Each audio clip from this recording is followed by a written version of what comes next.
competitive debating, the one that most pupils and students would be interested in. There is a number of formats, and those formats directly or indirectly stem from the origins of debate itself. So, as you all probably know, once upon a time there was a nice political institution called the British Parliament. Who can tell me which two houses does the Parliament consist of? Lords. Okay, that's the first one. And The second one is, I don't know. I can't remember. the one that's important for debating, the House of Commons. Commons. Yeah, in the House of Commons, we have government on one side and then opposition on another side. And they confront their attitudes with the presence of a nice little figure called the Speaker of the House, who decides who gets to speak when. And a few hundred years ago, actually, first in the British universities and then it spread all over the world, somebody said, okay, look at them having fun in the Parliament. So great, perhaps we could take that up. And thus came the oldest and still most widely used, but mostly in university debating, the British parliamentary formats, or known as the world-style formats. It actually has 4 teams, 2 on the side of the government, 2 on the side of the opposition, and each team is fighting for their cause with the fellow team on that side, and is fighting against that team on the same side to be the better one, to be the one to present the most relevant arguments in a debate. Because what wins you debates are typically 3 criteria. The first one is your structure and your strategy. How clear your speech is and how easy it is to follow you. Then comes the content criterion.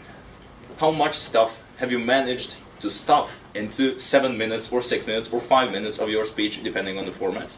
And lastly, your style. How effective were you at delivering your speech? Yes, sometimes cursing your opponent can win you a debate, but I'd suggest not using it for now. And then we have the debate format that may be a bit more appealing to you. It's called World Schools. It's the most widely used one for schools debating, both elementary school and high school. And it has 2 teams, each team has 3 members, and each member has their own role on the team. And it most typically starts off this way. A debater steps up and says, okay, Mr. Speaker, ladies and gentlemen, in my speech I will tell you about the following points. 1, 2, 3, 4, 5. Then gives his or her arguments. Then comes opposition, says what the first guy said makes no sense at all. Don't count it. I'm going to tell you why it's wrong, and then I'm going to tell you what our arguments are. Those are the first speakers. Then comes the second speaker, the speakers who just refute completely what has been said. This debate hasn't happened so far. Nothing that has been said so far makes sense, because now we are going to tell you what's important. And then come the third speakers who say, okay, the guys before us had the fun business and did their job well or not that well. Now we are going to tell you why this team or that team won this debate.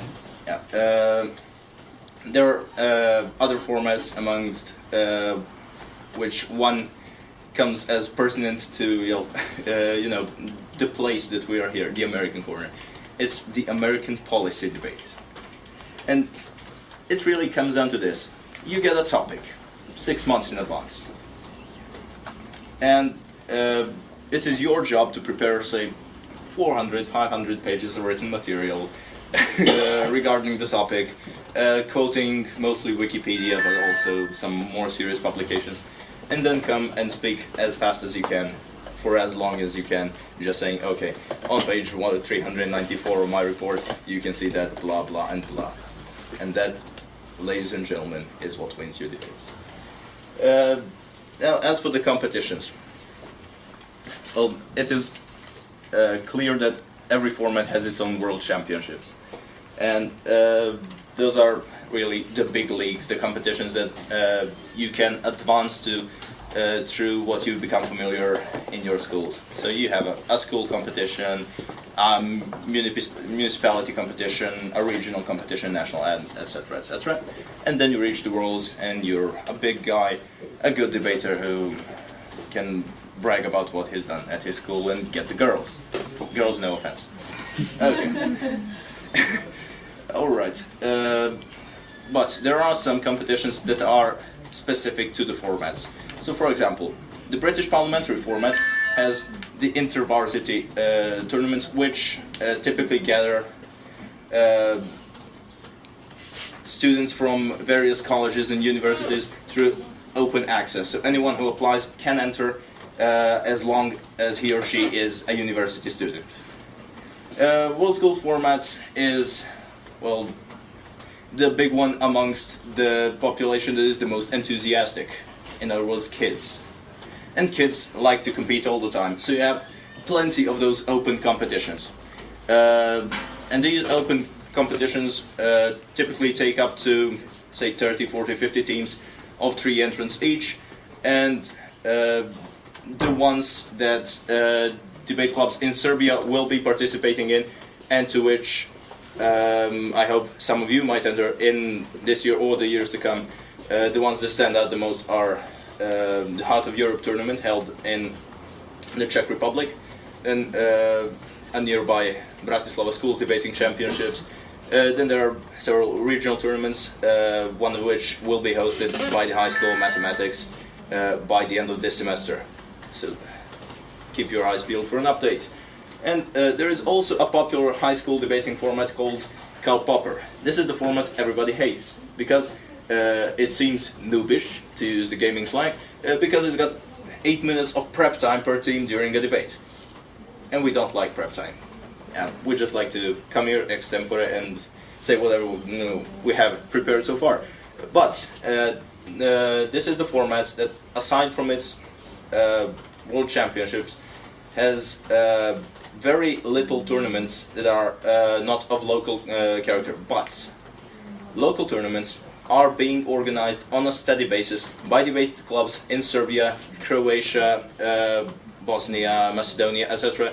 And those tournaments are pretty easy for beginners to brush up on their skills and perhaps make some serious progress on their way to, say, the Worlds or some other tournaments. That's it for competitions. Now, we'll proceed to the practical stuff. And the practical stuff, of course, begins with the topic of the debate. So when you come to a tournament, when you come to your first debate, the odd thing that you will notice is that all the resolutions begin with "this house would" or "this house believes that." Can anybody tell me, in the context of what I have said previously, why that is? House of Commons. Exactly. Yeah. It's a convention stemming from the origins of the debate at the House of Commons. And this is why most speakers, when they start their speech, firstly say "Mr. Speaker" when speaking to the Chief Judge. And then always say, at the end of their speech, "We absolutely beg you," or "we urge you to propose," which is a dramatic finish to a parliamentary speech. And these resolutions come in a huge variety of types. So, after "this house" is written on the board, your job, prior to making a single line of prep, is to see what kind of resolution you are dealing with. And the resolution can, according to one list, be open, half open or half closed, and a closed one. An open resolution is one that can be interpreted as meaning virtually anything. For example, "this house would rather be shaken than stirred." Or just "this house believes." Or "this house believes that it is better."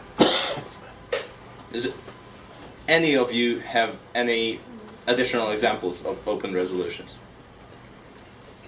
Suggests.